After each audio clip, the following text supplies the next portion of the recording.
Welcome to TCNewTech's reverse investor pitch. I'm Chris Nesbitt. I'm the new event director here at TCNewTech. We've got a really exciting event for you tonight.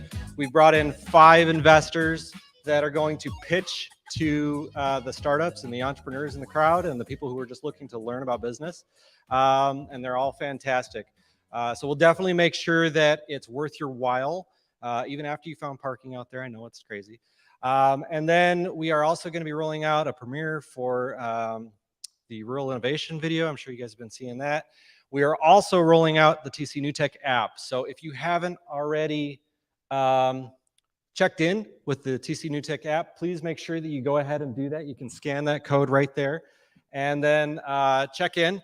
We will be using that to vote tonight, but there's also a bunch of other benefits that you can use that app for, and that's going to be everything from registration for TCNewTech to voting, signing up for membership, and a bunch of other fun things. We're also going to be doing a door prize as well, so if you're not checked in, you won't be eligible for that, but if you are, we'll be drawing for a $25 M22 gift card. So, and without further ado, I'm going to hand this over to Lisa Baker. She is a longtime TCNewTech member and also works for Access Point doing professional services. So I'm going to hand it off to you, Lisa. Take it away. All right, awesome. Thank you. The green button. Hello, everybody. I always like to ask, are there anyone in the crowd that has not been here before? Super. Welcome. Fantastic. Thank you for making the time this evening, and to everybody online, thank you for being here. A little quick reminder to silence your cell phones. And I'm going to do my best to read. We have a lot of great information tonight, so bear with me. It's not usually my MO to read from a piece of paper, but I'm going to do my best. We're all silenced. Okay, we're good. We are seriously silenced over here. Okay, so our mission is to, there we go. Our mission, as you can read up here, is to expedite the launch of startups. As you will hear tonight, I'm not gonna be able to do this. I'm just gonna go with it. I'm sorry. Is that okay? Okay. Stressing, I can't read out in bifocals. Anyway, we are on a mission to connect entrepreneurs, investors, community members, enthusiasts, all the like, to be able to be here in one place, one time a month, and continue conversations throughout to be able to support each other as entrepreneurs. And this is the schedule. So we meet here once a month, the first Tuesday, unless they change the schedule, and it's typically just like it will be tonight, 5 minutes of presentation, 5-minute Q&A. We obviously open a half an hour early so you can have a beverage and network, and we always meet after here to connect, and then we will make our way down to the watering hole. So we'll be going to the North Bar this evening. But tonight we're really excited because we have, again, a reverse pitch night. So anybody that wasn't here at the very beginning, we have some of our investors showcasing the things that they can do and how they can help our startups. We have a really awesome and interesting panel discussion, and then we'll wrap it up with some announcements from our sponsors.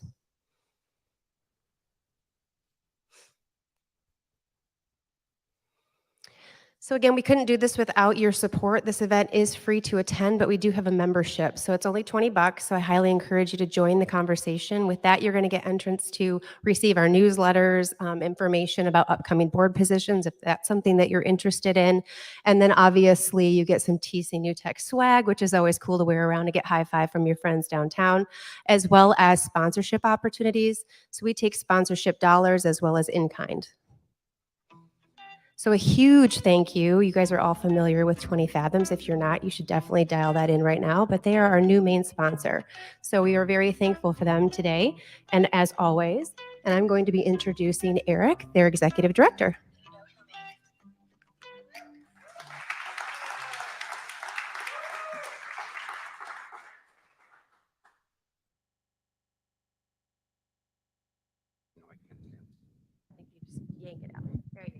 Thank you, Lisa. And thank you all for coming. I know there's a carnival or something going on outside out there right now. So that you chose to come here is very much appreciated. Thank you. And as Lisa mentioned, I'm Eric Roberts. I saw there are a few people out here who I guess haven't been here before. I'm the executive director of 20 Fathoms. We're a startup incubator and co-working space. We provide a community programming to support this ecosystem. Come see us anytime if you want. If you're in town visiting, come see us. We'll be in there tomorrow. We're also extremely happy to be the main sponsor. We've always had a very aligned mission and goals with TCNewTech. They've been a key partner of ours for many, many years. It's nice to finally be a little bit step closer. And it's quite honestly a real honor for us to be able to provide some support for them for the second half of the year. So very excited about that as well. Is Megan Swan here? There she is. Okay, I looked around. So I have a quick announcement. Megan Swan is our newest employee of 20 Fathoms. Megan joined us about 2 weeks ago. We've been searching for a long time. It's actually a role that's been in from the very beginning of the grant season back 3.5 years ago. It took us a long time to find the rock star that we wanted to. Megan, raise your hand, wave really loud. She's here tonight. Welcome to the team. Really great to have you, Megan. You'll notice she has the wave down really, really well. So for those of you who know her. What else? The video. Most of you who were around for Northern Michigan Startup Week saw the video crew in town. They were up from Texas. The organization, you've heard me say over and over again what a great partner they are. Corey, Center on Rural Innovation out in Vermont, is behind the video. The crew is here all week. They were all over every peninsula that we have. They were out at the dunes. They were out at the lighthouse boat. They were downtown here taking snapshots, taking video. They took the last 2 months to produce the video you're going to see tonight. It's the world premiere. Did I mention that? It's like nobody's. I saw it. It was like 90% of it I saw. It was not complete, so I've not actually seen the entire thing till tonight. We asked them as they were doing the video, and a lot of the input came from Corey. They're the ones behind the video. We said, try to highlight, if you can, the amazing ecosystem that we have here. What makes Traverse City special? So why would you want to live here? Why would you want to move your business here? It's a video we can use after this. It's a video we can use after this to promote Traverse City as an ecosystem, as a startup place to come. And then we said, try to capture that secret sauce. I've said it to a million times before. The ability to collaborate without ego is at the core of what we do here in Traverse City. The partnerships we have are really awesome. So without further ado, here is, nobody's seen this. Nobody's ever seen this before. Like, let's have it. Come on, let's have it. All right, okay.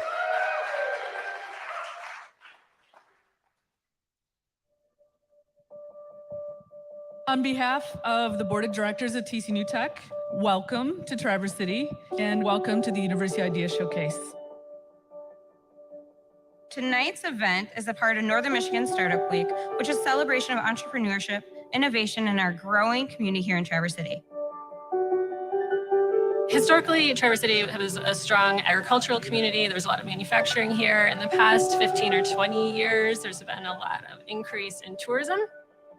There was a need for more of a robust network of year-round family-sustaining jobs. There were some community leaders that got together over the past 5-10 years and started thinking about how to build an ecosystem here in Traverse City to help startup businesses grow here and in turn create a destination not just for retirees and tourists, but for young professionals and families to move to Traverse City and establish their roots here. With its natural beauty and quality of life, Traverse City has long been a destination. But since the arrival of the tech startup incubator 20 Fathoms in 2018, it has become a different kind of hotspot, a place where entrepreneurs and innovators can thrive. And that recent economic evolution has brought new energy and excitement to picturesque Northern Michigan.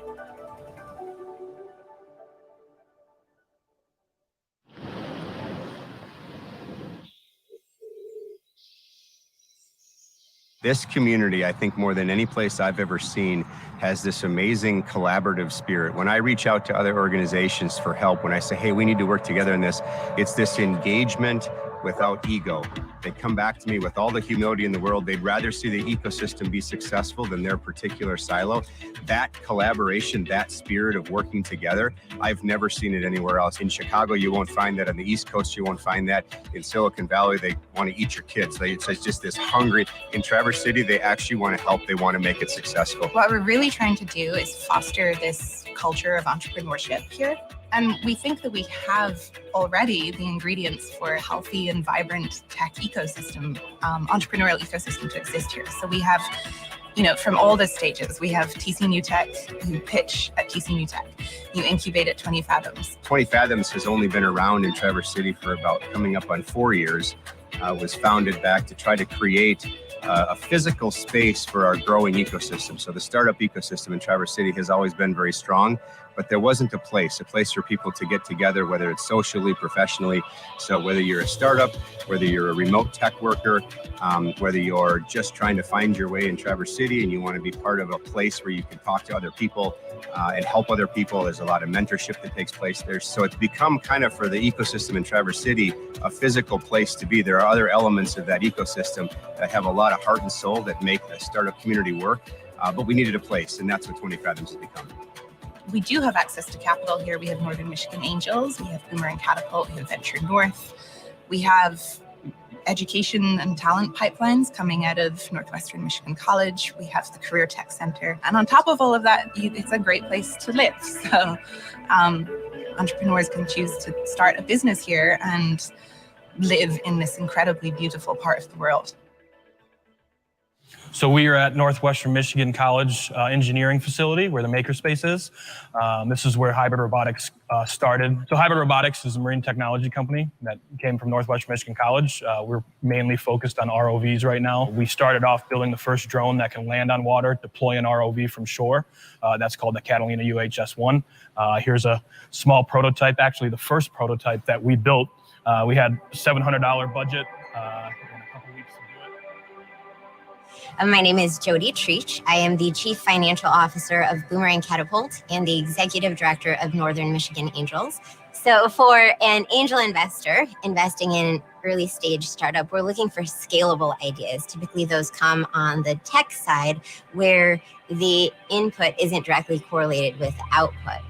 Or rather the input is exponentially correlated with the output, so that over time, the subscription services can pick up speed and all of a sudden the idea is big and the market just has to have it. And we don't have to scale manufacturing plants. For service industries, they require that for a certain number of hours, you have to hire a certain number of people. And with a tech company, that's simply not the case. We took this prototype to TCNewTech in October 2018 and we pitched there. We ended up getting investors. Boomerang Catapult came on board at an early stage, invested in our company, and that really started to get the ball rolling for us. For a tech startup, it's difficult because they can't get your typical institutional funding through a bank or through an investor on regular note terms, with a maturity and an interest rate that's due and payable. We want to see any of the capital that's invested put to work, immediately growing and scaling. And they're not buying equipment, they're not buying buildings, they're investing in the people that are developing this software and bringing that product to market. For us, in our personal experience, going to TCNewTech, getting early stage funding, and then taking that to 20 Fathoms and being able to have a workspace to work out of and grow at early stage was great.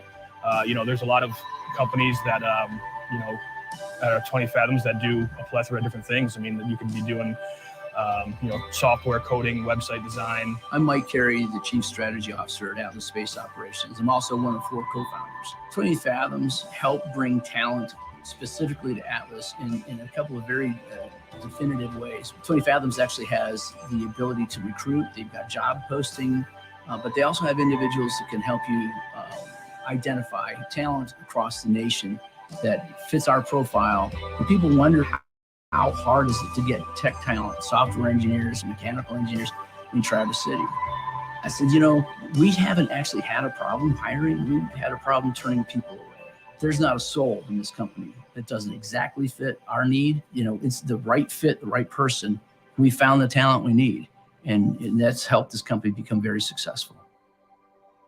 TCNewTech's mission is to support and promote a community of tech enthusiasts, businesses, entrepreneurs, and Michigan policymakers. We're building a culture of innovation, economic growth, and opportunity right here in Northwest Michigan. We have 8 students representing 6 universities that will be presenting tonight. Do you feel it? The energy here is palpable. And if you don't believe it, you'll just have to visit Traverse City for yourself. The gorgeous 4 seasons and amazing quality of life on the shores of Lake Michigan may bring you here, but it's the connections made and felt in this rural community paired with the huge opportunities for successful tech startups and all that they bring that will likely keep you here. I think one of the best parts of being an entrepreneur in the rural community is the community aspect of it. You have a lot of people cheering for you. It's not as competitive as it is in more urban areas where there's so many other people doing the work. There are people here who just genuinely want to help you and want to help you succeed and grow your business here in this community. So Traverse City is a hot spot for entrepreneurship, and it's rapidly growing. With the community culture that we have, 20 Fathoms, TCNewTech, and the local investors we have, I wouldn't have this opportunity, anywhere else in Michigan, that's for sure. Everyone is growing in the same direction, and it's less about who gets it done, so long as it gets done. We're really trying to have all of these partners work together to create this vibrant ecosystem, which we know works. When everyone's working together, that's when things grow.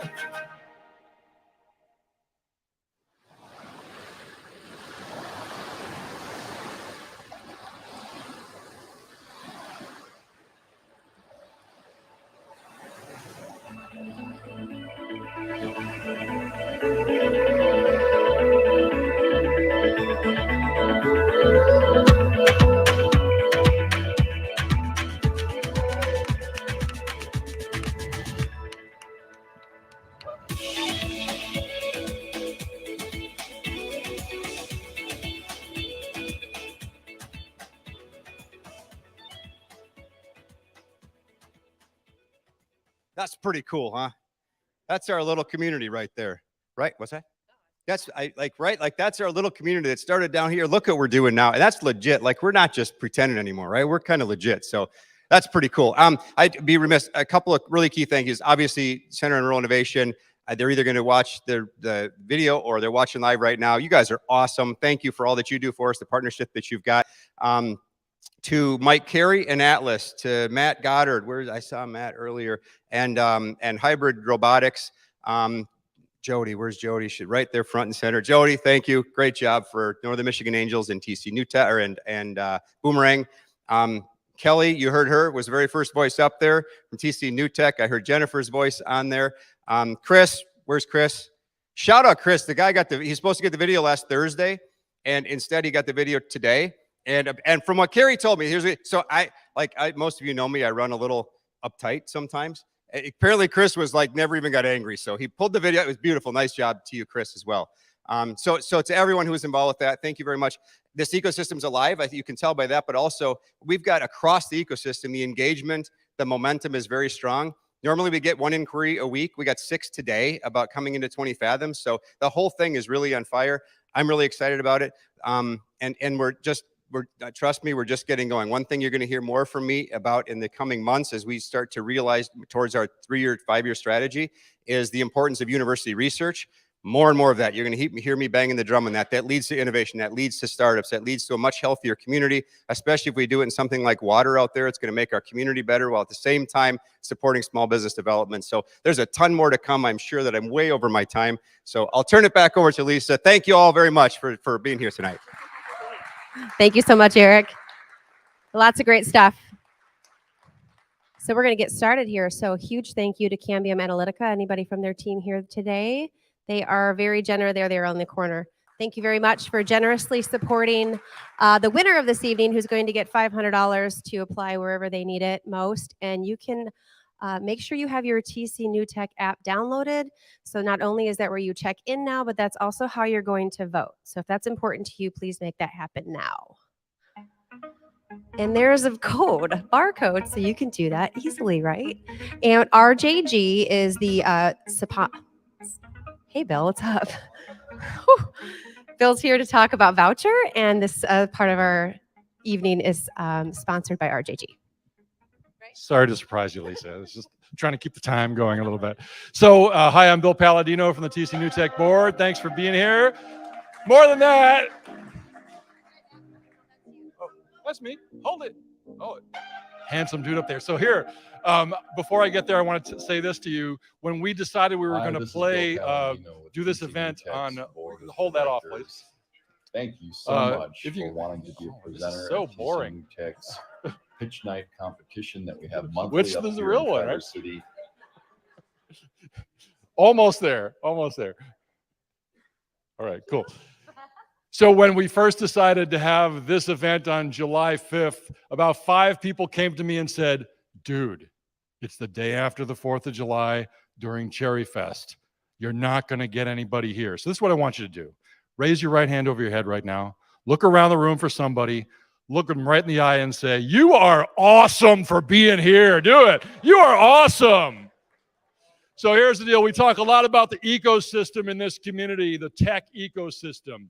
And one of the ways we do that, raise your hand, please, if you've ever pitched here. Anybody here ever pitched? All right. Raise your hand if you've got an idea and you think someday you might want to stand on this day and pitch. All right. This is what we want you to do. TCNewTech is not only about standing up here and giving away a $500 check. What we also do is we support that ecosystem and that growing ecosystem. If you're interested, talk to us. We'd love to have you on our board or volunteer for us. But we also have part of our application process, a brand new process that provides basically a video tutorial for you to pitch. So we put together this little boring video with a middle-aged white guy, and we'll play this right now. Yes, we will.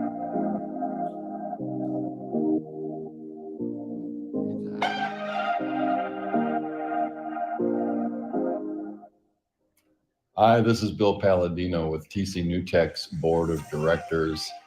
Thank you so much for wanting to be a presenter at TCNewTech's Pitch Night competition that we have monthly up here in Traverse City. They are a blast, and it'll be awesome to have you on board. But first, we need a little information about you, and we've created this little system that asks you 4 core questions about your idea or your business. And we'd like you to respond to those questions one at a time, and each one of them is timed, so keep track of that. There's also a bonus question, a 5th question that's designed to have you tell the social media audience about your idea so we can get more people to show up to the event.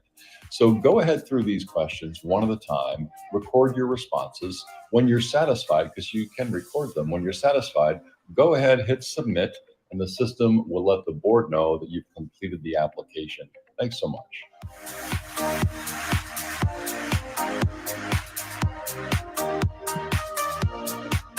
Come on. So here's the deal. So that is our part of our application process. If you are going to pitch here from now on, we ask you to go through this process of delivering us these 4 little videos.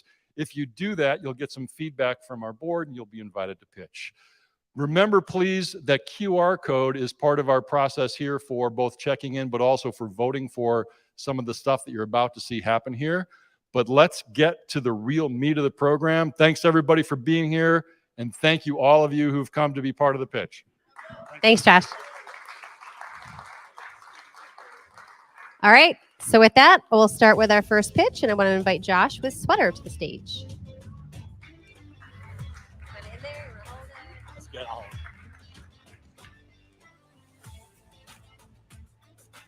I appreciate the lead in with the meat of the program. You have the 2 big guys here going first.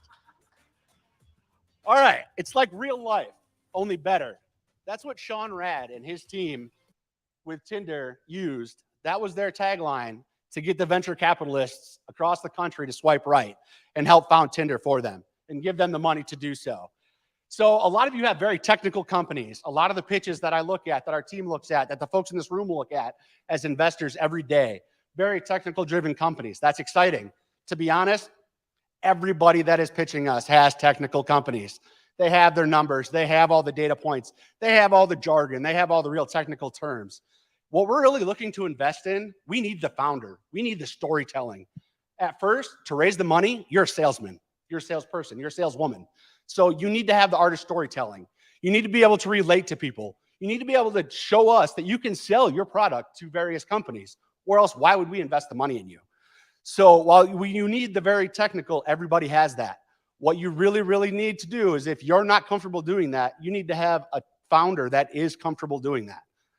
So we're going to go into, how do we get the VCs to swipe right? How do we get the investors to swipe right? Like we just talked about, everybody's technical, but you need to be creative. You need to know your numbers inside and out. You need to know what your product does inside and out. But what you need to do really is be able to tell your story. As we said, we're investing in a person as much as we're investing in a product. So get your story down. Have a tagline. It's like real life, only better. You're not going to tell everything on your Tinder profile to get that date to swipe right, but you're going to tell just enough to get them excited about it. Do the same in your pitch. So raising investment is a dating game. Relationships are key. So if you want to get them to swipe right, it's a lot easier. If you're already networked, you already have relationships within the investment industry, you're on LinkedIn, sharing stories, sharing, creating content, such like that. So it's very, very important. So the more folks you know, the more intros, the more warm intros you can have, the more data you already have online about yourself and what you're doing to sell and who your connections are. That's going to help a lot with your pitch. So that's going to help. It's just like dating. You want that warm, fuzzy feeling from a friend that says, hey, this is XYZ founder. He's done great stuff. We've worked with him in the past. Listen to him. You don't want to give away all your good stuff on your first Tinder swipe there. So just wet the palate a little bit. Get them excited. Share a little bit about the problem you're solving, how you're going to make the world a better place. Do it with a smile. Be energetic. Be excited. Show why you're excited about your product and your company, or else why would we be excited to invest money with you? So you have to be excited, and you have to be able to demonstrate that to the investors. So you don't want to be crazy obsessive. We've all seen this. I've been out of the dating game a long time. I've been married for 11 years now. I don't know if I would have any interest in the dating game right now. But we all have that story of the crazy obsessive person or that friend that always goes too far. I love you on the first date. You can't be like that. You don't want to scare the investors away. The investors that you're going to be talking to are going to see hundreds of pitches a day. They're going to spend about 5 minutes or less on each deck, as you'll see here. You want to make them need you. Make them want you. Make them get the warm fuzzies. It's a relationship business. If they're going to invest money in with you, it's their hard-earned money. They didn't get into these investment positions by sitting around on the couch. They've worked hard to have this money and to give it to you for your company. They want to help you. They want to work with you. So it has to be relationship build. Like I said, it's going to be under 5 minutes they're going to spend. Do not overshare. I can't stress that enough. Just give the key points, build the relationships. You are a salesman. Everybody hates salespeople. I've been a salesperson for 15 years. I know that. Everybody hates when I knock on their door. But the thing is, everybody is a salesperson. Whether you're selling the people in your company to follow you, you're selling investors to invest in you, you're selling America on your product. You're a salesman, a saleswoman, a salesperson. You have to do that. Don't be afraid to share your ask in that meeting. Share the ask and have the documents ready to sign. It might not get that far in the first meeting. It might not get that far in the second meeting. But if it does, you want that paper there to sign, and you want to get the hell out of that room before they change their mind. So be prepared for that. Go in there excited. All right, don't be desperate. This goes back to being creepy. If you're on Tinder, you don't want to follow up 300 times. You don't want to do all that. You don't want to be the creepy guy that weirds everybody out before you even get a chance. So create 1 reason, 2 reasons to follow up, and go from there. Always, always, always leave them wanting more. Thank you. Questions, anybody?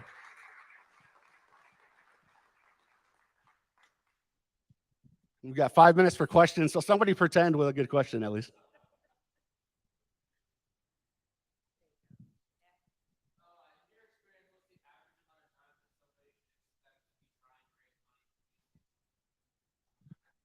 Once you say you're going off your initial ask.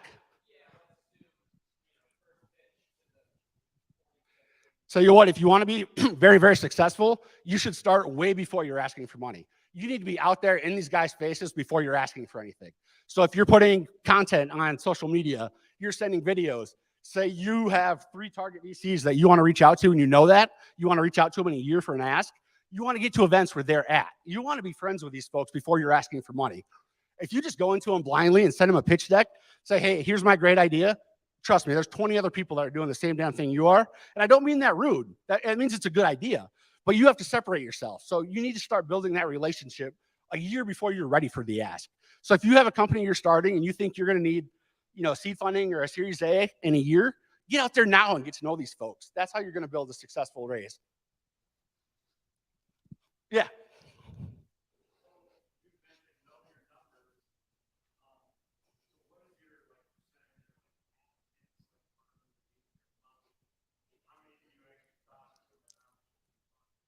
So I work with Sweater Ventures. We're a startup VC, if you will. So we just rolled out our first fund. It's called the Cashmere Fund. We're based in Boulder, Colorado. We just made our first 5 investments in our fund, and we saw over 4,000 pitch decks to get down to those 5. I will tell you, all 5 had a relationship with one or more of the principals within the fund. So that's how important relationships are. It doesn't have to be a I'm in front of your face every day type relationship. But if they see you on LinkedIn, they see you sharing posts, they see you writing articles, they see you getting published, then they're going to know you. And don't be afraid to reach out to them. Some people hold office hours and they'll say it's $100 for 15 minutes of my time. That sounds expensive. When you're going to ask for $1 million in a year from now, that $100 seems like nothing. So take advantage of anything you can to get in to know these folks. And you don't have to fly out to Silicon Valley to do it. You can do it from right here. That's the beautiful thing of what COVID did. It made everybody comfortable with Zoom. It's a verb now. We can Zoom together after this. So take advantage of that.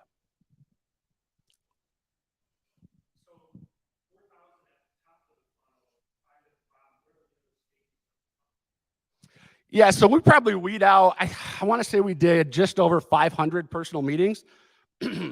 So, you know, that 5-minute rule, I would say that's pretty generous. I would say some decks you can look at, and within 2 or 3 minutes, if you've never heard of one of the founders, you've had none of them reach out to you, it was just a cold emailed pitch deck, and there's not something on there that blows you away, it's gone. So I can't stress how much it's still a relationship business. So you see somebody coming out of, say, the YC, the Y Combinator, that's one of the biggest ones in the country. That one instantly has validity because they already are a brand name. We know that they only accept the best. That's going to get our attention right away. So don't be afraid of the incubators. Don't be afraid of the accelerators. All that stuff helps build your brand and makes it more approachable for all of us. No one wants to be the first one in that loses a lot of money. So that helps with everything.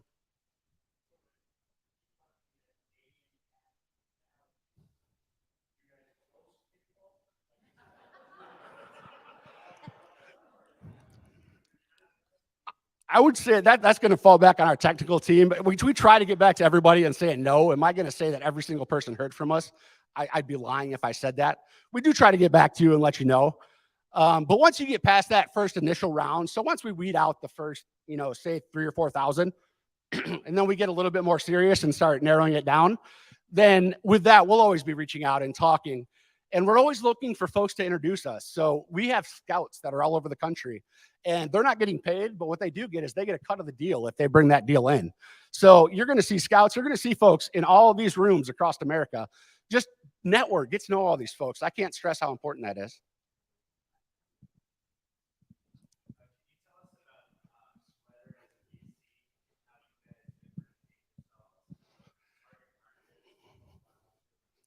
I knew I paid you to get you in this room.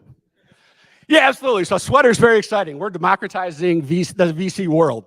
So before Sweater, we're the first of our kind. You had to be an accredited investor to invest in VC funds. So what we're doing is we worked with the SEC. It was about a 5-year process. And we can actually, I'm running out of time, but we can talk more about this in the question and answer. But anybody can invest in the Sweater fund. So we do consumer-facing companies. That's who we're looking to invest in. And it's great because it gives the folks that we invest in, it gives them eyes out to the world as well. So it's great advertising for everybody. And my time's up. Thanks, guys. Awesome. Thank you so much. So that was your pitching venture PC. And now we're going to VC, excuse me. Now we're going to hear from Thomas to talk about accelerators and crowdfunding. He's with Grand Valley State University.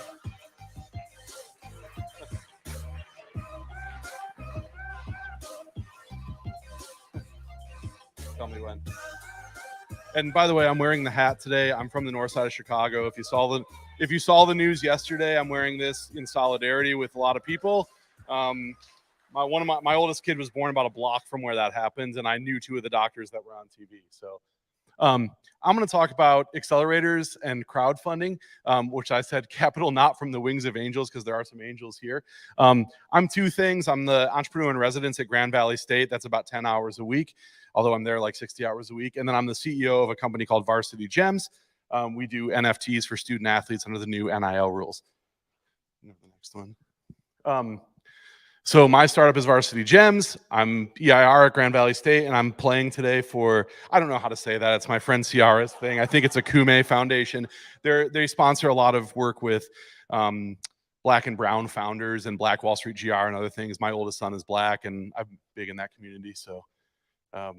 So what are accelerators? Who knows what an accelerator is already or has heard of them? Thanks. I won't explain too much. They're also known as seed accelerators. They usually have a fixed term. They're cohort based. So you go through with a bunch of other companies. They include mentorship, which sometimes sucks. There's educational components, which generally suck. And they generally culminate in a public pitch event or a demo day. I run the student accelerator called the 77 Idea Lab at Grand Valley State University. And through Corey, who shot the video, I became part of, I don't know how to say that, Dirigo Labs, who's from Maine. And then Generator, which is a big national group of incubators and accelerators.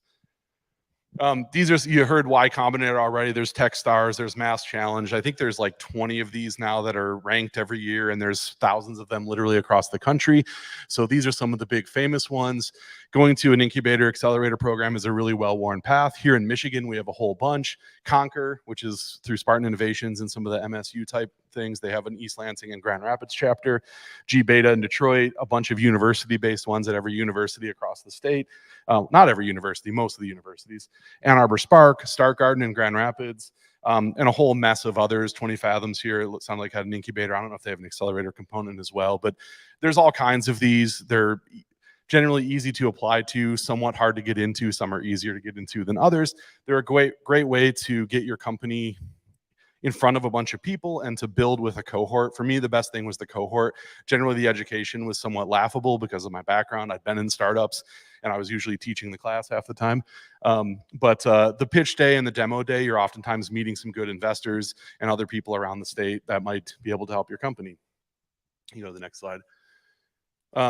This is the amount of dollars from 2021 that came through accelerators and incubators. So it's a pretty big market. A lot of companies get funded this way. Most accelerators give you some money. At Grand Valley, we give our students $1,000. The first accelerator I was in, we got a $20,000 check, and it was great. Some of the companies didn't get the full 20,000, but and this is the second part. Is anyone here a Grand Valley State alum? I'm not a Laker. Thanks. This terrifying looking man is Louis. And I did a presentation called Louis' Types of Crowdfunding. I helped write the crowdfunding law in about 5 different states. It's really common at the state level now. I've worked in crowdfunding and as a securities attorney for more than a decade now. So I know more about crowdfunding than I healthfully should. I've done it for everything from electronic car batteries to cannabis to one pornography company, but I don't think we really help them.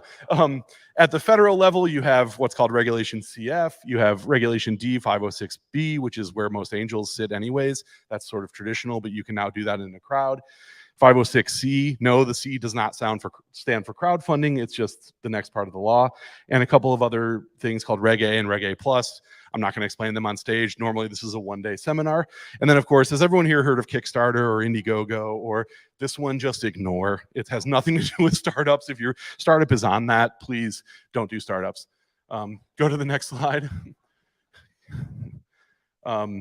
What I always say when I meet somebody who says, hey, I want to do crowdfunding, as you can see, I want them to flex their knowledge. How much money are they trying to raise? You know, generally at this level, they're not raising more than $2 million, but under Reg A Plus and Reg A, you can. Who are you raising from? Friends, family, and fools. The 3F round, please. Everyone make sure you do that first. Angel investor types. Do you want to raise from anybody off the street? The guy in his underwear looking at companies on Kickstarter. Some guy in Norway that scolded me one time on Kickstarter with one of our campaigns. He didn't know anything about what he was talking about. And what kind of capital? Do you want to do a loan, a royalty, equity in a scaling startup, a donation, maybe a reward? And most angel investors are giving donations anyways, so it's okay. Just kidding, they call them investments. Go to the next slide. This is what the anticipated size of the crowdfunding market will be by 2028. Who knows if that's actually true? Like most of the pro forma financials, you're going to show sweater and Northern Michigan Angels. This is what they call bullshit. Go to the next slide. There is one last slide. If you don't pick me to win tonight, hit the button again. Old Louis will come and haunt your dreams. So, yeah. That was real. That actually happened. Questions, anyone?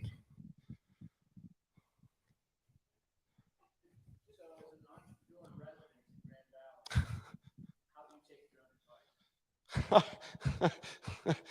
a great crowdfunding question. For me, it's more they get to see what I do when I have a philosophy. I'm sorry if anyone here is sensitive, but it's called fun, which is fuck up now. When you're at college, they make me say son when I'm actually on campus, which is screw up now.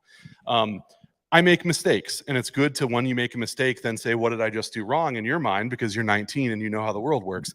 But no, it's good to sit back and analyze when you make a mistake. I'm in the fundraising process right now. We had something go really awry, and it was really a good teachable moment for me and for my students to see that happen when an angel investor did what can sometimes happen and basically was lying. And then we found out they were lying, and we had made some commitments based upon that, and it was hurtful. So I take my own advice a lot. One of the big rules in Grand Rapids is don't give any piece of advice that you wouldn't take yourself. And if you're doing that, you're really doing a disservice to yourself and to the young people that we're trying to mold. One of the biggest challenges of crowdfunding is you have to actually bring your own crowd often. Generally, yes. So what might be some really great hacks for founders that are crowdfunding but don't really have a big crowd to bring to their Josh said you're all salespeople. Correct you, I'm woke. You need to constantly be out there shilling. My last crowdfunding campaign was for an 84-year-old. You can imagine that he didn't have a lot of Facebook friends. Most of them were dead, the ones he did have. But you have to be out there constantly telling your message in Kickstarter type of crowdfunding. For investment security crowdfunding, it's a little bit different. You want to find a platform that has its own crowd already to some extent, and you want to be thinking about, is there when we were doing cannabis crowdfunding, we had a cannabis site, and it was for people who wanted to invest in cannabis. You didn't walk up to Betsy DeVos and say, hey, you're an angel investor, Betsy. I've got a pot company, because she wasn't going to invest in you. But if you went to the cannabis crowdfunding site, you might get someone that wanted to. So there really are no hacks. It's just hard work. Everything in here, there are no hacks. If anyone uses the term growth hack, they're an idiot. There's no hacks. It's work. You got to work, Sorry, that's my motivating speech. Don't do this. Don't do startups.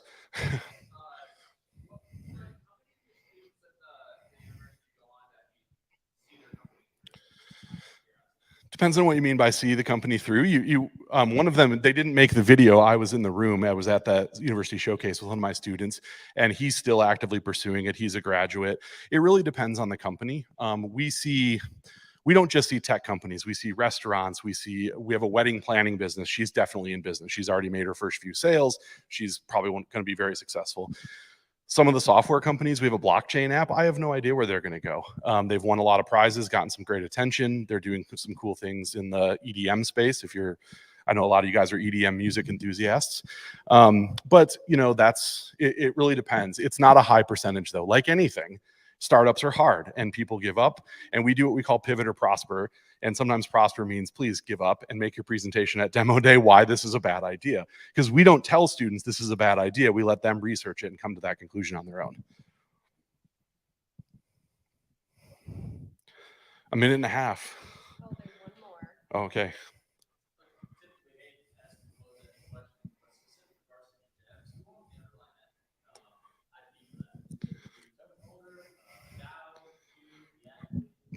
Generally, it's going to be the person who actually buys the NFT.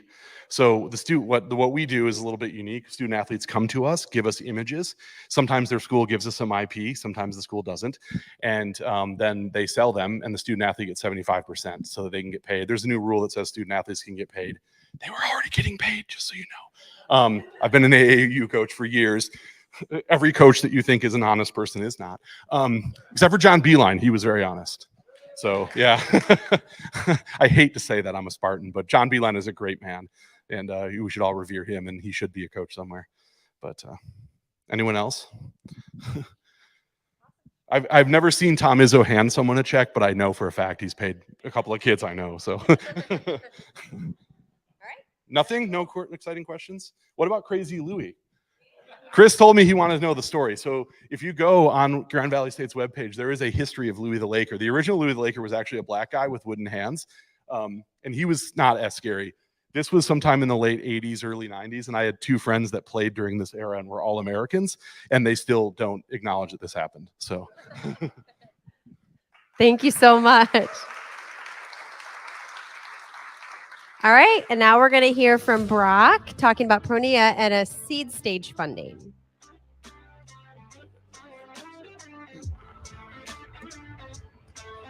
Awesome. How are you guys doing tonight? Awesome. So it's a pleasure to be here. I'm Brock Edwards. I'm representing Pronia. And we're going to be talking about pre-seed and seed stage funding and the investor ecosystem in Michigan and the Midwest specifically. So I'm Brock, obviously, a lot of titles, a lot of logos. These are places I've worked. A previous Wall Street professional when I was out in New York, did over 1.3 billion in M&A and raised over 800 million in the debt and equity markets. So Wall Street professional turned entrepreneur, come from an entrepreneur family, so it's near and dear to my heart. So to lay the ecosystem, I know a lot of people that are coming up here are talking about different stages of investing. Here's just a general ecosystem of venture, right? So we have angels and incubators, small, medium, large VC funds, and then they're investing in these different stages. So we have incubation, seed, Series A, B, C, and it goes onwards from there. One thing that I really want to highlight here, though, when you look at the bootstrapping space, when you look at the early stage, there is a very large gap between entrepreneurs and startups being able to get the funding they need to go from the early stage to actually, a VC investable company. And this is a huge problem in Michigan. It's a huge problem in the Midwest, and a huge problem across the nation as well. So when a VC fund looks at different opportunities, what are they really looking for, right? A concept is just, I have an idea, like we talked about at the beginning of the presentation, I have an idea, come pitch it, let's learn about it, let's try to grow a company from there, all the way to exit, where a company is very successful, it gets acquired, IPOs, it has a great exit opportunity for the founder and the investors. What's interesting is there's a number of stages in between that are ideal to invest, but not that many people are, not that many funds actually are. A lot of funds would love to get in right before an exit, or right before the business is really proven and it really scales, but very few are investing in the earlier stages where it's a functional prototype, where there's early customer usage. And that's where we need to be focused, because the investor dollars that are spent there help these companies grow to be significantly larger later on. So unfortunately, the Midwest is frequently viewed as a flyover zone when it comes to VC. I love Traverse City, I love Michigan, love the Midwest. I do a lot of business in New York, do a lot of business in San Francisco. They look at the Midwest, look at Michigan with kind of their noses up, like, oh, there's not a lot going on there.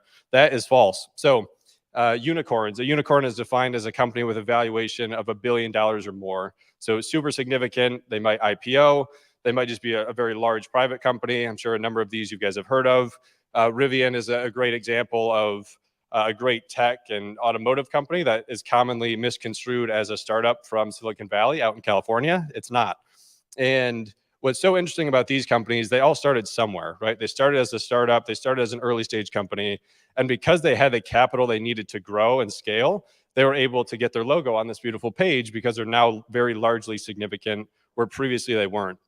So to me, it begs the question, how much funding is missing, right? How much funding could be available to more startups that would allow them to get to this scale? So here's some statistics from Michigan specifically. So this is from the Michigan Venture Capital Association 2021 annual report. So these are their numbers, these aren't my numbers. So there's 165 venture-backed startups in Michigan.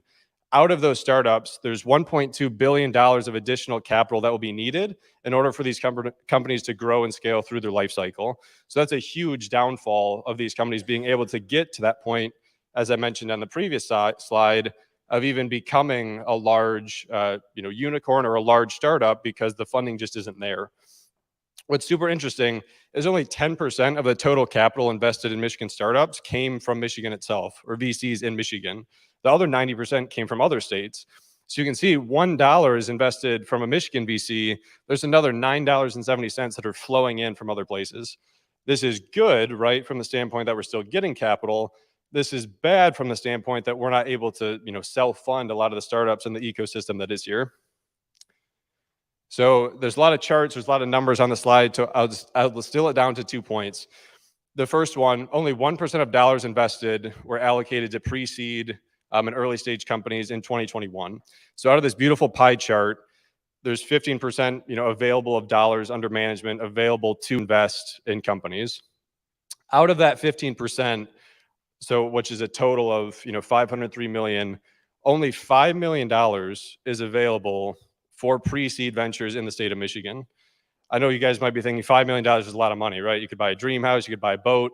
When you think about the whole ecosystem in the state of Michigan, $5 million is grossly inadequate to fund the companies to get to the point of being a unicorn or to get to the point of being a really large, successful company. So my question to you guys, my ask of you guys, there's a lot of things you can provide outside of capital, but how do we further the mission of these companies? How do we collectively rally together in order to grow and scale these companies as Traverse City's doing, as Michigan's doing, so they can achieve their ultimate growth?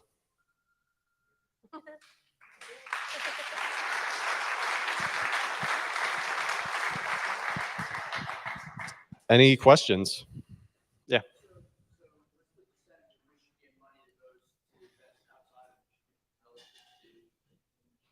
That's a great question. I don't know that statistic. I could certainly do some research. In the report, it only talked about kind of what's coming in. It doesn't talk about Michigan VCs doing external investing, but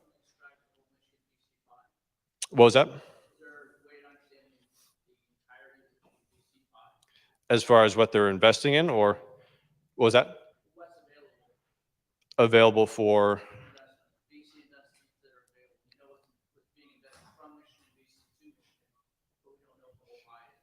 Yeah, I don't know what's going out. So on the one slide, you could see the assets under management. So that 15% is available to invest, period, whether it's in Michigan or externally.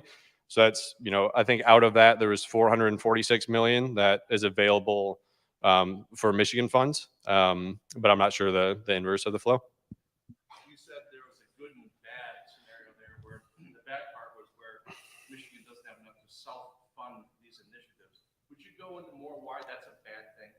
Yeah, so I think like we talked about earlier on, what TCNewTech's doing, what 20 Fathoms is doing, there's so much opportunity here. And what's so interesting, when I lived in New York, it's so cool to walk down Fifth Avenue and to remind yourself that every one of those companies that have these hallmark stores was once a startup.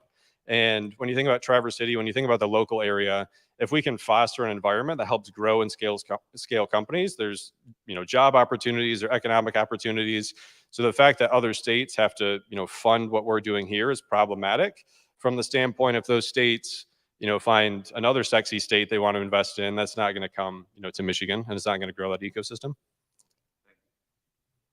Following up on that, geographically around Michigan, where are the hotspots in funding? Yeah, so Michigan is growing a lot. Traverse City is obviously making its name for itself. Ann Arbor is another great spot. Chicago. Some of the bigger cities have hubs, but I would say in general, there's not like one main hotspot. I would say in the Midwest, depending on how you define the Midwest, Chicago is probably the largest, but it's a lot more scattered than New York City or the Valley or San Francisco.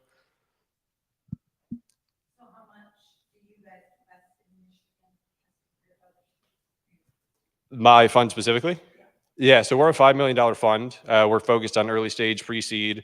So I guess us individually essentially doubles, the amount of capital available in that stage. We're industry agnostic, so we're not focused on any specific industry. We're not focused on technology. We're focused on founders. So founders that we think can steward the mission of their companies well, that are really invested in what they're doing. And then we also focus on a good product market fit. So if it's something unique that has a founder that's really passionate, investing in the resources, available and needed for them to grow and scale. Yeah. Yeah, so like you said, it's definitely an industry term. So depending on who you talk to, it's all different. The way that the report views it is something that's before, a series A, B, C. So when you look at early stage, it's kind of a bucket. When you look at pre-seed, that's before like a formal series kind of seed round. But that's a great question because there are a lot of different definitions on what those terms are. So that could be different depending on who you're talking to.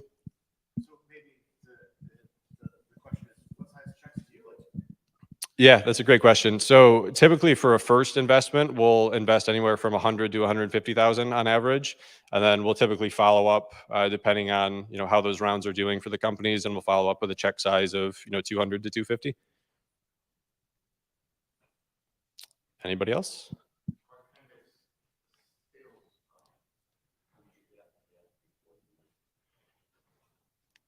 Before we would invest?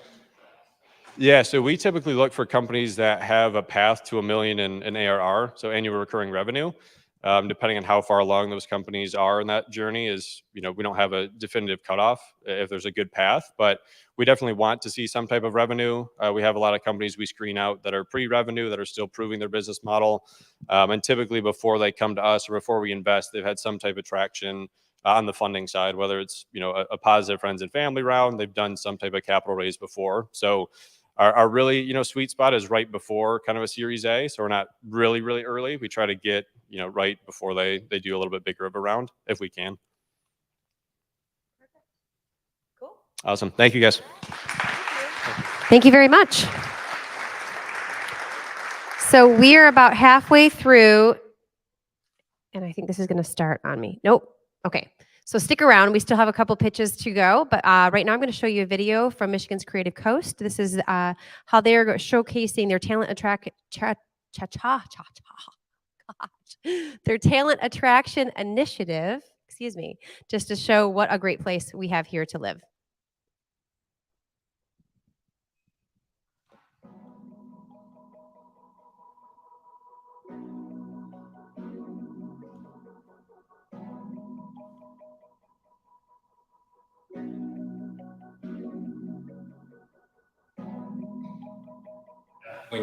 When your son is 3 and within a time of a year you get like almost a month worth of hours back with him physically, it really kind of lands the fact of balance and time with family is important. And you don't realize what you sacrifice when you do take on a location with the commute to go places.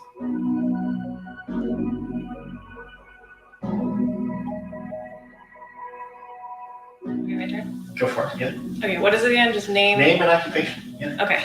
My name is Sarah Diaz-Pinnell, and I am VP of Sales and Business Development at a startup in LA.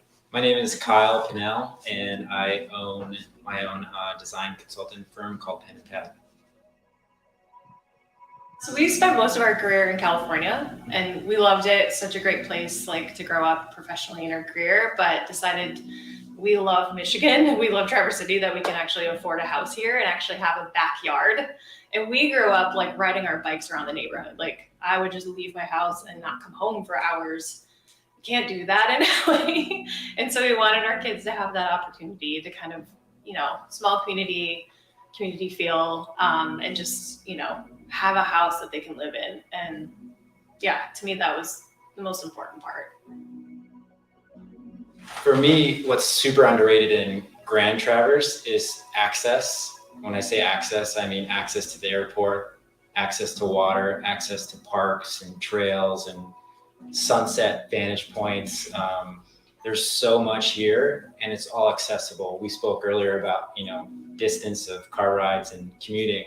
And what's really almost an ongoing nice surprise is just how close things are in regards to weekday and weekend adventures. That's an awesome answer. I couldn't agree more.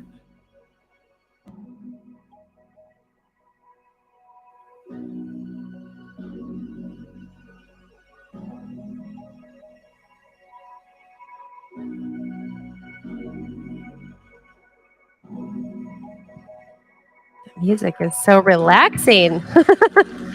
Thank you very much.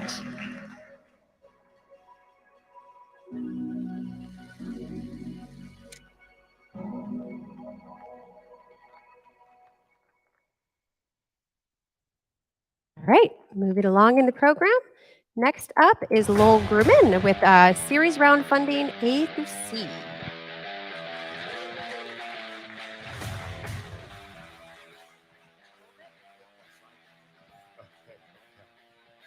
Good evening and welcome, everyone. Thanks for coming in on such a beautiful evening to listen to a couple pitches. I want to talk a little bit about that awkward stage of business growth, adolescence, when you finally have discovered that there's a company in there in your idea. We can move right along. If you have emerged from seeds and friends and family and angel investors, and you have a customer, and you've got a product and you're actually generating some revenue and you're producing metrics that can be valued by analysts, now is the first time you're going to be reckoning with professional money. You're producing some reliable numbers that can therefore provide a valuation that can therefore be sold as a priced round. Series A, B, and C that you hear about are all priced rounds, which requires a valuation of your business.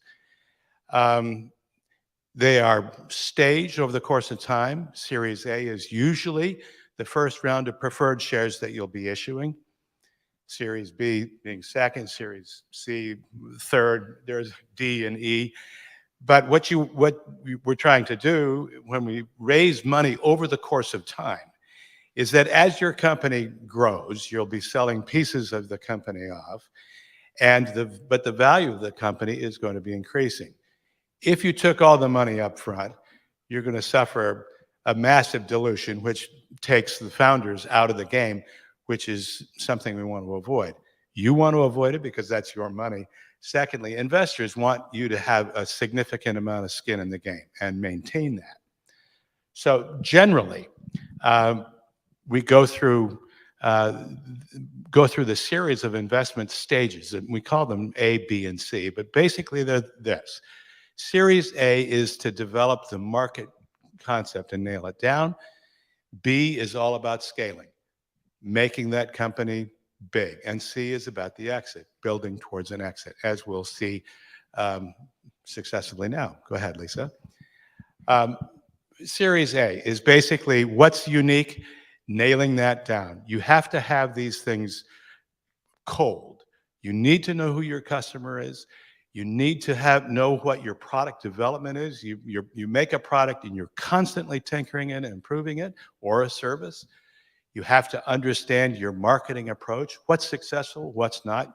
Series A is funding for all these developmental exercises that are going to ultimately result in the ability to scale. So you're building towards the scaling process. You have to go through the process of getting your organization right. How many people do you need? Who needs to be where? What kind of talent do you need? The only thing that a B investor is going to look at is your ability to generate revenue. That has to be your focus here. And it's the only proof of you're getting it right.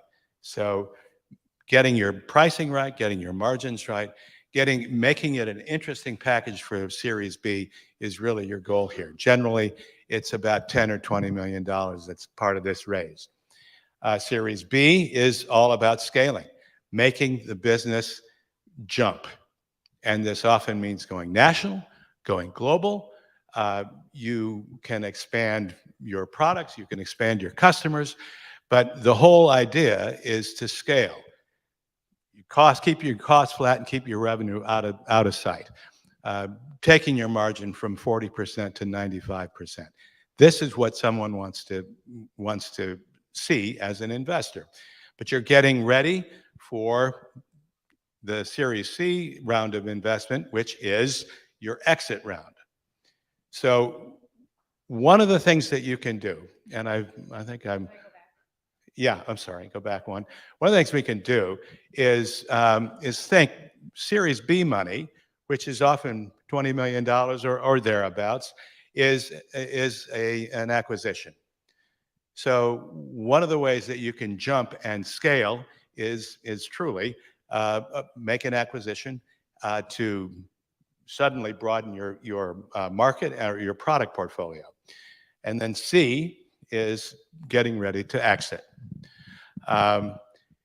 What we want to do in Series C is build towards an analytical model that Wall Street investors and professional money will be able to jump onto. Finally, in terms of any advice I can give you, it would be this. Focus on the problems in front of you for the next investment round. Deliver on your numbers. Create expectations you know you can meet, and then hammer it and make sure that you put it in place and you deliver your numbers one step at a time. Ultimately, this is the way to final success of your startup, is to get through these investment rounds and exit. So thanks very much. I'll take questions.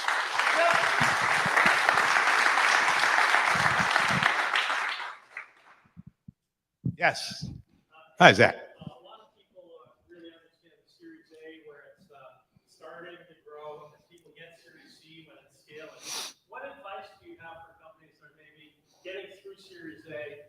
And then hypothetically speaking, maybe the stock market has come down, investors are gun shy. How should they be thinking about a Series B, maybe in a different climate for fundraising? Well, and particularly in this climate where we're looking at, we're smelling recession, where we have investors moving towards cash and out of speculative investments. It's a great question.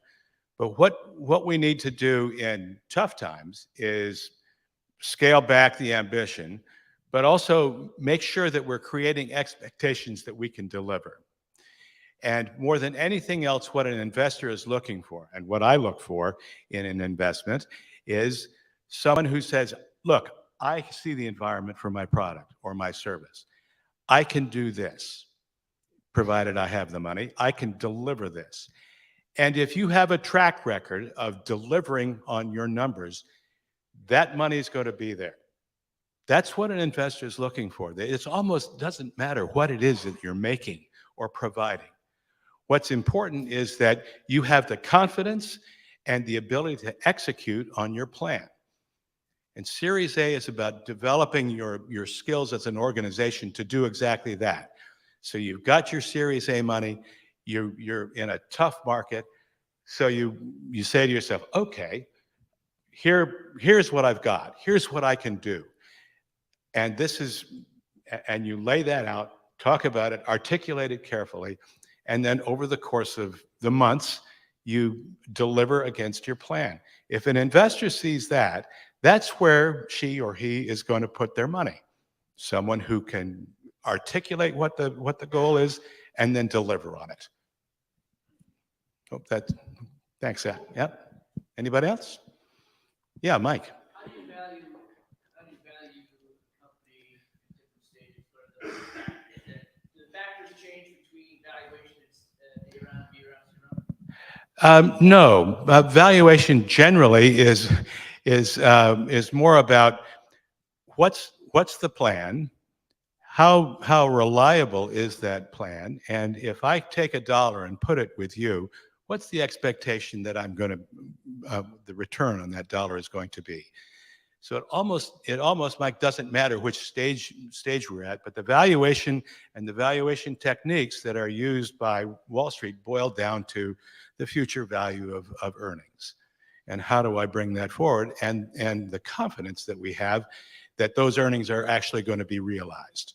So that's how valuations are done, and that's how those rounds get priced. Yes, thanks, Russ. Go ahead.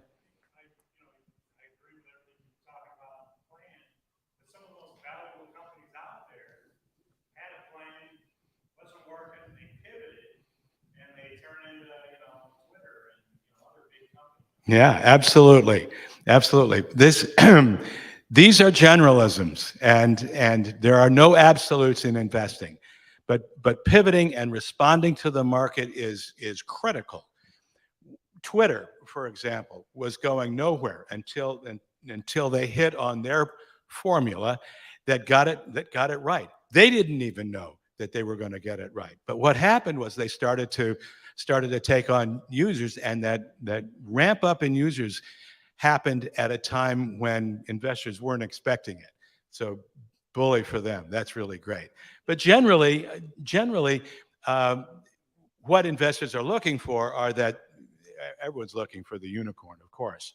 But what's going to happen to my dollar? I've got $1 million. I'm going to put 200,000 over here, 300,000 over here. It's no more difficult than that. It's allocation against risk. How do I perceive that risk? What am I going to get on my return? And so that's how an investor looks at those opportunities, and those investments, such as Twitter, such as Facebook, which we probably all know about the struggles that they had in the early days. All of those opportunities turned into successes unexpectedly. But what they were able to do ultimately was deliver on the expectations that they themselves set. And that's what makes a successful investment, when an investor says, that's what I thought was going to happen, and I got my money back. So thanks very much. Awesome. Thank you. Fantastic. All right, and we're on to our final presentation this evening with Jody. She's going to talk to us about our angel investment opportunities. All right. Thanks so much, Lisa. And for those of you in the voting audience or joining us online, I know that you may have some conflicted loyalties between Lowell and myself. You can go ahead and swipe left on Josh, ignore old Louie, and vote for me. So I am Jody Treach, and I serve the dual roles of the Chief Financial Officer for Boomerang Catapult and also Executive Director for Northern Michigan Angels. I'm here tonight with my NMA hat on, and I'll be talking to you about angel investing. So first up, what is an angel investor? Well, an angel investor is a high net worth individual that's investing in early stage scalable companies, commonly for convertible debt or equity. Now, high net worth is important to note here because it is a definition set an accredited investor by the SEC. They have set thresholds of $200,000 in annual income or $1 million net worth, excluding someone's personal residence.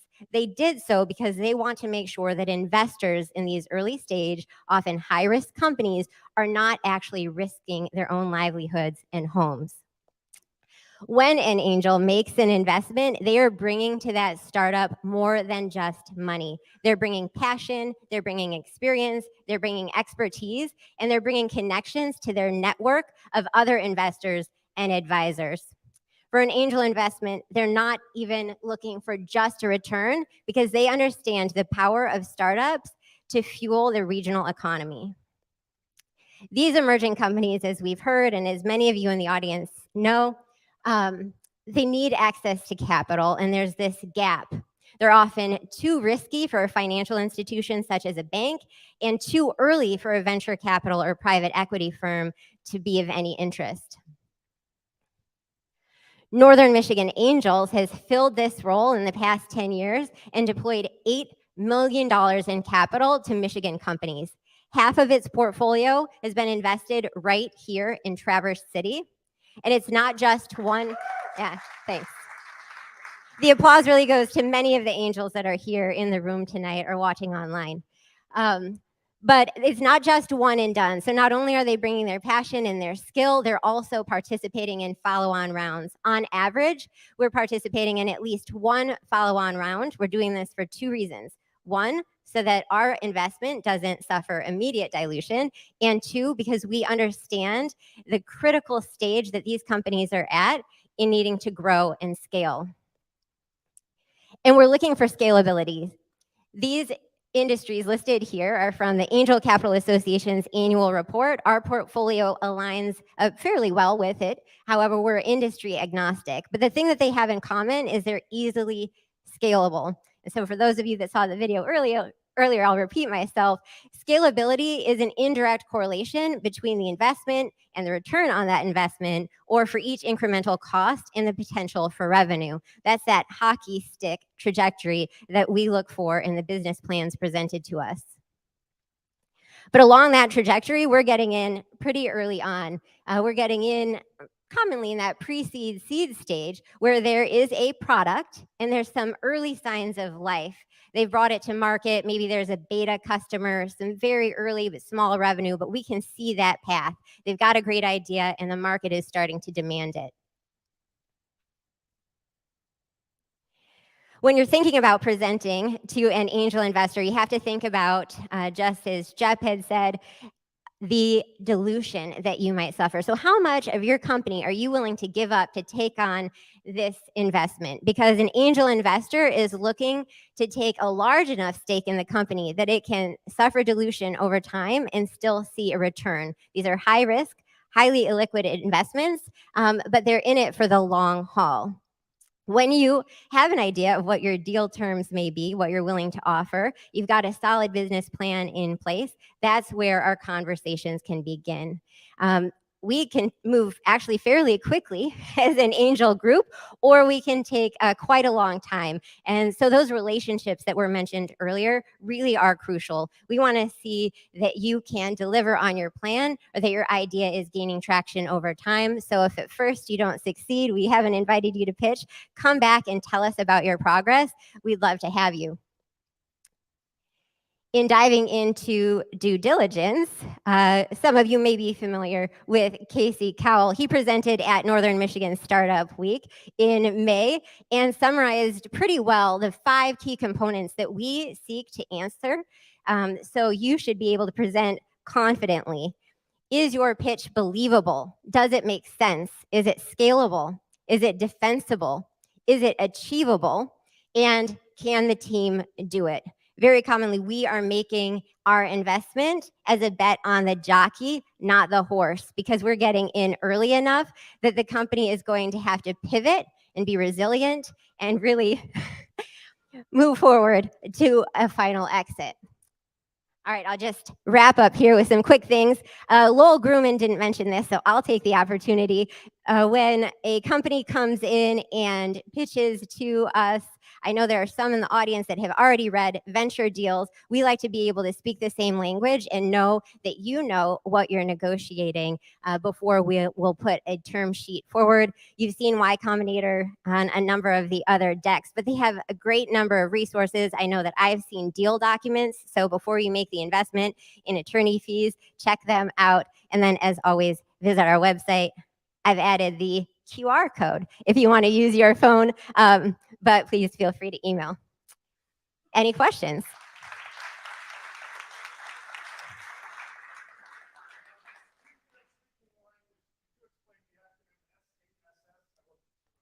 Oh, software as a service. Yes, Josh. So you're working with someone in pre-seed to seed, and then they continue to grow. Are you helping them meet the Series A and Series B?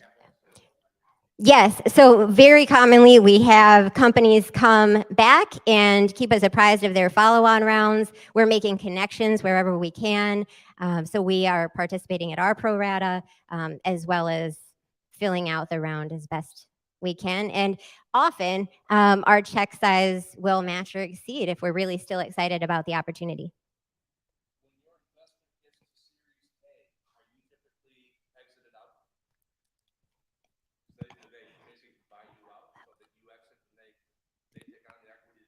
Wouldn't that be nice?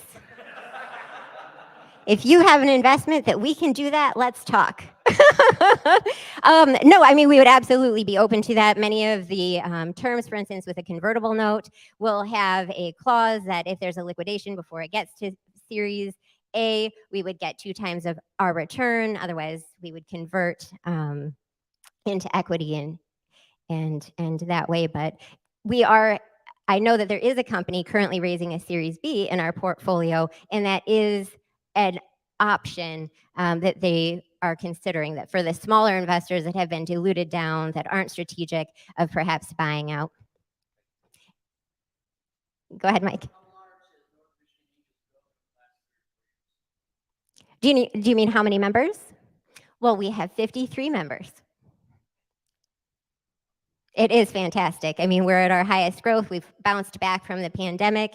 And it's a fun group of passionate folks that, again, bring so much expertise. So if you're looking for mentorship, you can either go to SCORE and talk with Dave Summers, or you can come to us if you're looking for funding. Abby?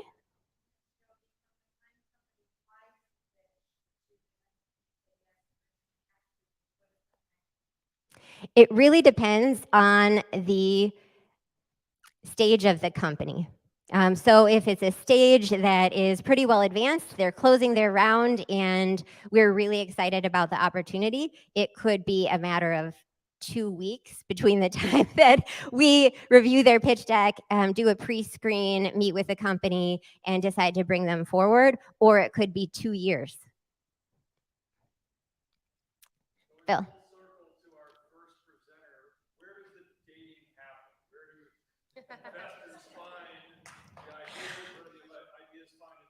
Right here in this room, Bill. Yes. All right. Ooh, the question is, what would I do with the $500? Well, yeah, is it going to get me your vote? I would be very glad to donate it back to TCNewTech to put it forward to another startup that will be pitching here on another evening.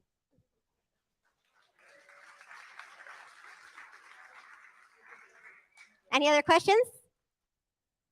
All right. Awesome. Thank you very much, Jody. That's great. Appreciate that. Fantastic. So that was our last pitch of the evening, but we have other things to do. So we're going to be setting up the panel to have a discussion here. But if you have not downloaded the app, you're going to need to do that now because we're going to vote soon. Also, if you have any announcements or questions or anything for the audience, we have a section for announcements. So in between each aisle here, if you're local, of course, you can make your way to the microphone. You'll have 30 seconds, and we will be timing you. It's a solid 30, so get your elevator pitch down before you make your way, and we will get started. So don't all run all at once. Anybody? Anybody? Okay. 30 seconds once you get to the microphone, I'll call you. Hi, my name is Merrick Roman, and I represent Traverse City Toastmasters. We meet every Thursday down at Horizon Bookstore. Do you need to work on your pitch? Do you need to know how to stay in your time limit? Can you be up on stage and take questions and not sweat? Well, I learned all those skills and more. Looking forward to see you on Thursday. We're on Facebook, Cherry Capital Toastmasters. Thank you. Awesome. Thank you. Right behind you, Chuck. Hello, everybody. Bill Myers. I'm here to, Jay Meldrum from Michigan Tech asked me to make an announcement about a class next week for kids, 6th graders through 10th graders. It's at the Manufacturing Technology Academy. They're going to teach kids how to make that cloud that you saw out in the lobby and all the digital lights and the programs that go into making that. It's free of charge. Sign up your kids to do it. It's a really cool event, and there's space for your kids to be there. Just get a hold of Jay if you'd like to participate. Thank you. Hiring announcement. So I run a company called Whoop Software and Testing Services. We do QA. We are currently hiring for sales and operational positions and QA positions always. Small world. I presented 2.5 years ago and just hired our 20th employee. So anybody wants jobs, let me know. Hello. Whoa. I'm Steve McEwen. I'm a digital strategy consultant and digital advertising consultant out of Leland. I help businesses to understand, optimize, and expand their online presence. I am here today with a public service announcement that in exactly 12 months, Google Analytics is shutting down their Universal Analytics product and switching over to GA4. So if you switch to Google Analytics 4 today, by the time that happens, you're going to have a year's worth of data, apples to apples data to compare to. So do it now. Thank you. My name is John Porter. I'm a producer for the Traverse Area Community Media television station, TACM.TV. That's Traverse Area Community Media. .TV, right? And there's a lot of digital infrastructure. It's a nonprofit thing. We're all volunteers. I've got a series on there. It's been on there for 12 years. And it's all free to producers that want to just work. And you're not allowed to pitch your product and sell. Cut. Thank you. Hey, it's Jim at Bar Hopper. I know most of you. I've been coming here for 4 years. I was I pitched in April. I've been the main sponsor for the first half this year for TCNewTech. We are starting our beta test in 2 weeks finally. So anybody who's interested in testing, we will give you free drinks for your feedback on our app. Email me at jim@gobarhopper.com, jim@gobarhopper.com. Hopefully happy all ages from 21 to 80 to 100. Thanks, guys. Cool. Hi, my name is Scott. I'm looking for a technical co-founder for a app. It's basically Uber for kayaking and canoeing and all that stuff. So if that sounds interesting to you, or you just want to give me feedback on the concept, look forward to talking to you after. Thanks. Fantastic. All right. So we thank you, everybody. And we will be having a little social hour after. So the gentleman that I cut off, if you have questions, you can grab him after. We're going to get on to the panel portion of the event. In addition to bringing all of these investment powerhouses to speak to us, we have brought in a special guest to moderate tonight's very special panel. I want to introduce Corey Hart. He's the Regional Director of Startup Grind, the world's largest startup community. Welcome, Corey. Take it away. So there's some room down here for your cocktail. Yeah, thanks so much. Yeah. Inviting our presenters to take their seats. Absolutely. Thank you.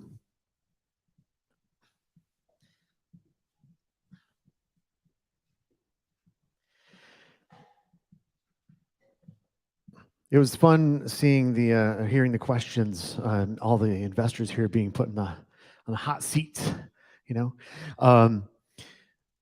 So when you talk about investing in investors, there's this huge, great, beautiful myth of like, oh, every founder has to find investment, and that fallacy is just so strong. So I'm really glad to have heard many of you talk about like business fundamentals and really focusing on that. A quick plug for Startup Grind. If you just remember startupgrind.com, we are a free organization to belong to, networking across the globe, mostly technologists, about 5.5 million members worldwide. And we can help you with the investment part, but a lot of it's really about making you not feel so damn alone as a founder, right? A lot of us feel very alone doing this stuff. All right, so excited to talk to you all. This is the low-hanging fruit question. Someone asked something about this earlier. Now, we're entering this kind of curious next few months, maybe next few years, who really knows, but there's no bad time to be in business or to start a business or to ask for money, right? Or to invest. So why is this near and maybe not so near future the best time to be an investor and then to be asking for money? Yeah, that's a great question. So there's a lot of funds that have talked about just the risk of VC, about a lot of people pulling back, taking their investments and liquidating to cash. And it's such an unprecedented time, right? COVID is nothing like we've ever seen before. And there's as many dollars flowing into VC as there's flowing out of VC. So I think it's important to recognize that no one really knows what's happening. And anybody who claims that they do is probably lying or probably over positioning. But from my opinion, when I'm, whether it's pitching an LP or talking to businesses specifically, entrepreneurship is resilient, right? And there's always going to be businesses, there's always going to be founders, no matter if there's good times, if there's bad times.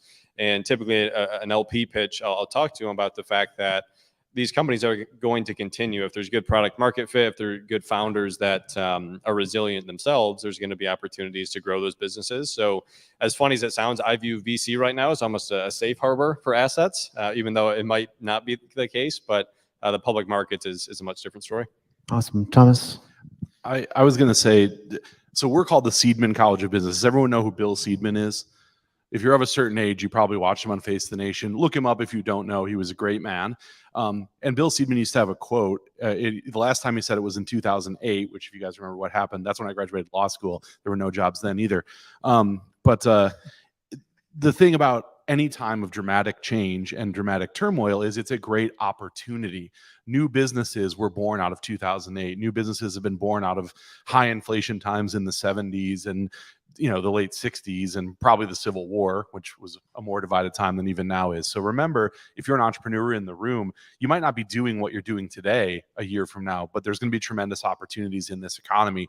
And there are investors who are going to say, hey, I might as well lose some money on a terrible startup idea instead of throwing it into the market and losing some money that way.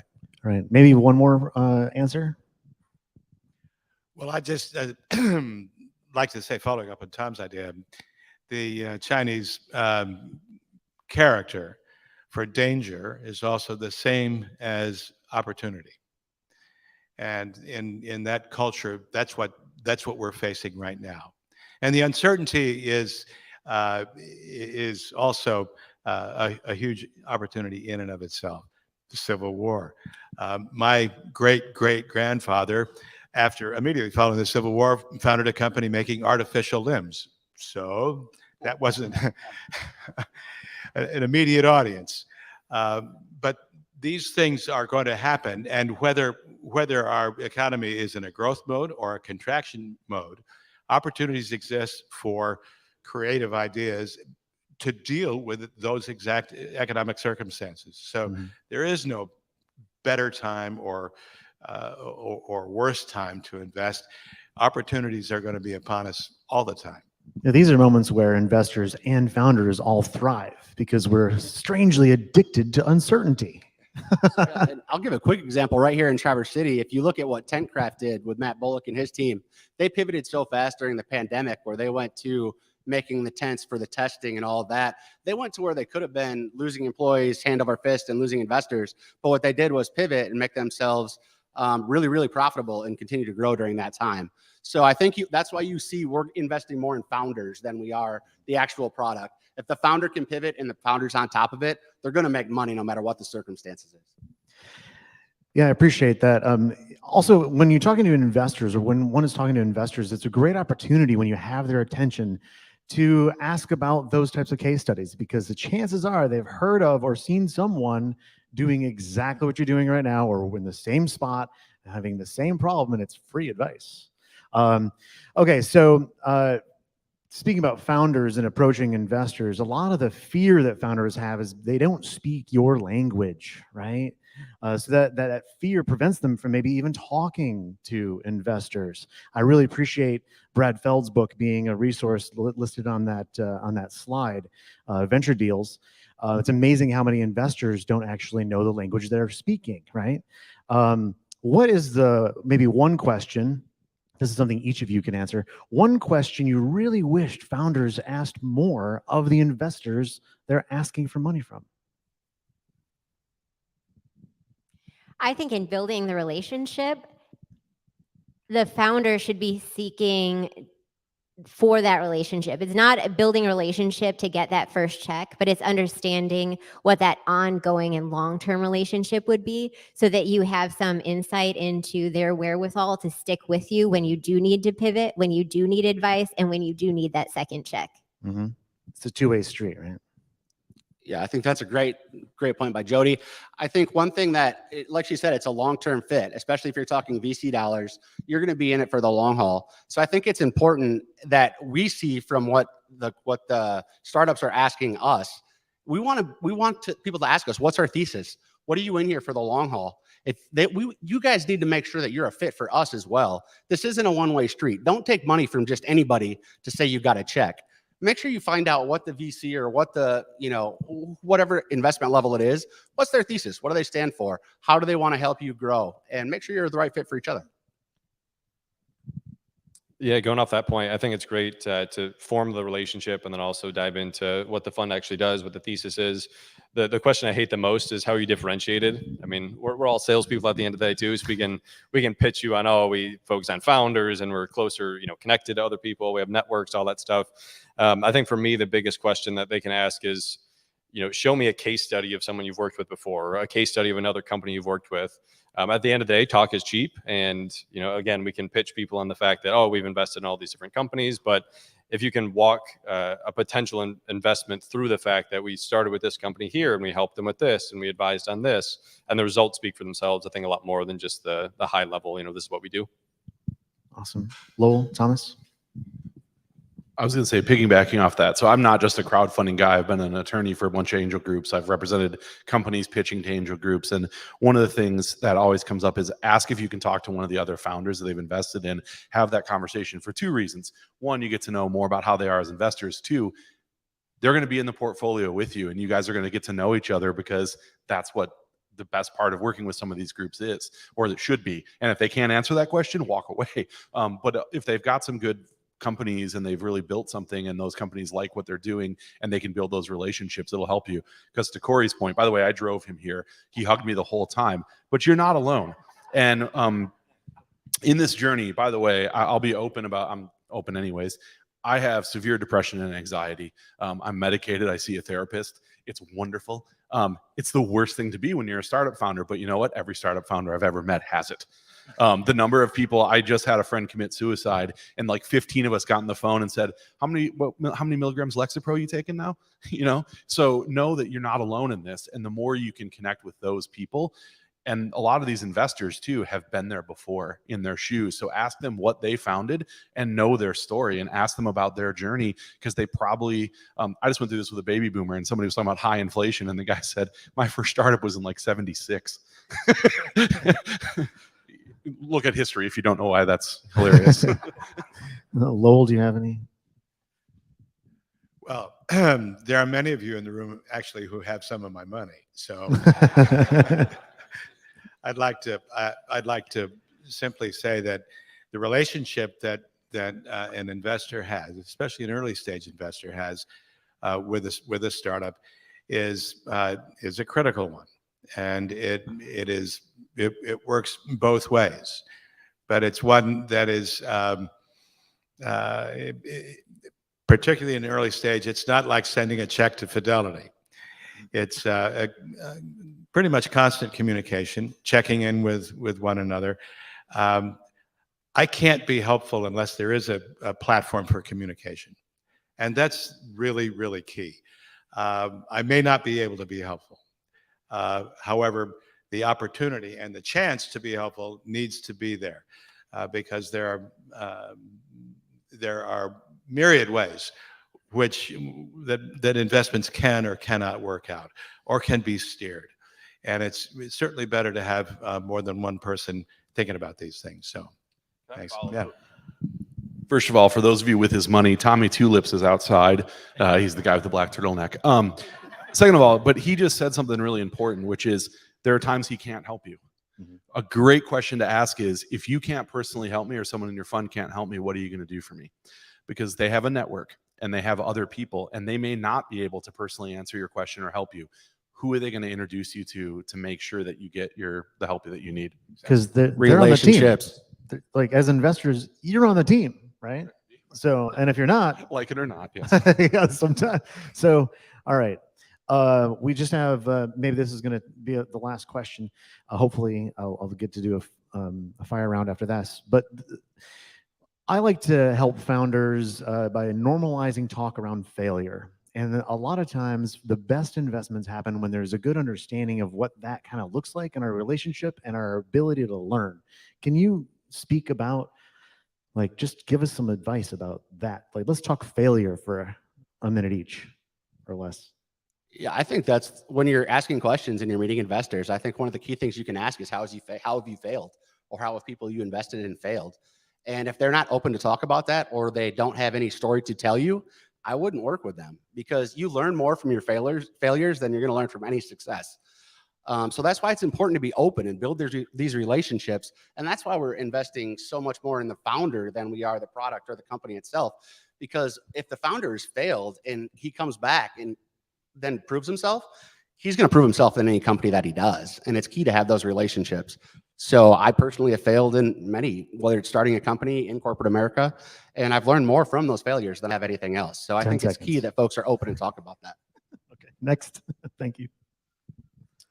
Yeah, I think failures are just opportunities to learn and grow. And a lot of founders that are successful, it's not their first venture, right? It's their second one or their third one, or maybe in their fourth one. So I know before I got started in a lot of the stuff I did, I've started probably 3 or 4 companies that all failed, and I learned a little bit in each one. So Like you mentioned, being open about that, being willing to talk about that, that's really where you learn, that's where you grow, and that's where you can shed the most insight to others looking to do the same.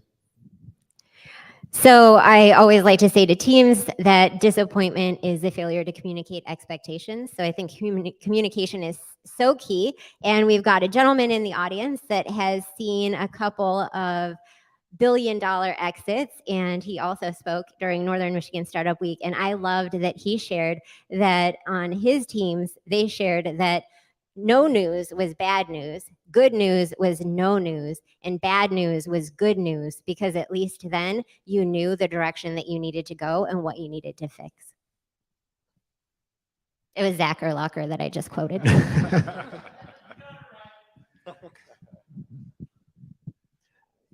Okay. Oh, well, we've had, speaking from our experience here in Traverse City with Boomerang, we've had a number of fails. And actually, historically, 1 in 10 business actually succeeds and gets to an A round.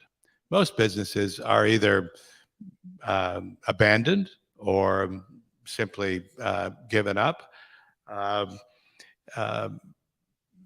But that's not from lack of effort. It's people driving as hard as they can. And then at a certain point, that was not the right path. So you could pivot, as Russ suggested earlier, or you can say, you know what, I'm going to put my tools down. This idea is over. It didn't work. Maybe the time wasn't right, or maybe my market approach wasn't right, but I'm going to try again. And that in and of itself, that exercise is, as we were talking earlier, that exercise in itself is extraordinarily valuable to say, you know what, I'm on the bad beat here. I've got to pivot. And that is part of the process. Some can do that within the context of maintaining the business. Others say, you know what, tools down, we're going to try something else. But if we're in an entrepreneurial community, there will never be a cessation of effort. The effort is always ongoing. Thank you. I know we just have a couple seconds left. My last thing is the fire round here is I love getting a bunch of investors in the room that are very forward thinking. We're all like futurists, as founders and investors. When we put our futurist hat on, is there anything that we're seeing, we're like in the thousands of pitch decks that we're even throwing away because maybe it's not the right time? So what are you excited about? What's getting y'all jazzed up about the future? Here in Traverse City, I'm excited about water research. Jody, you took my idea. Freshwater Research Lab is so exciting. It's a great prospect. And if you want to keep up with what's happening, just see Eric Roberts. He's on top of it. Thank you. I wanted to touch on freshwater too, but those guys spoke greatly of it. Also, one thing that we're seeing a lot of, and I think is going to be a big trend as we go forward, we had the Great Resignation. The gig economy is going to be huge. It's going to be more than Uber and Airbnb. It's going to infiltrate its way into sales, healthcare. It's going to go throughout the several different key industries. So watch for the gig economy as it continues to grow. Thomas, you're excited about anything at all? Quantum computing. One thing that it's a few years old at this point, but the roundtable, the business roundtable, when they switch from shareholder value to stakeholder value, and what long term that actually is going to mean for the economy and startups globally, actually, because that is a global organization. So I think that's something that we haven't really discussed yet and not seen the ripple. We're starting to see some of it, but where stakeholders become more important.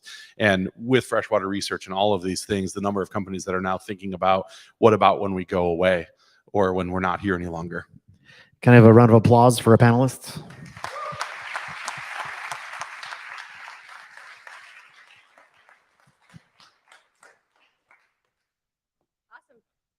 Thank you all very much. This has been incredible. I think I get to invite you to exit safely down the stairs. And while we do that, we have our winners for the check-in. So all of you that checked in, so Carrie, you have to be present to win. So is Carrie Emote here? Naughty girl. Where'd she go? Okay, and then what about Brad Akers? Brad, all right, Brad, we've got a t-shirt here from TCNewTech and an M22 gift certificate. So see me when we're done and I'll be sure to get that to you. Congratulations.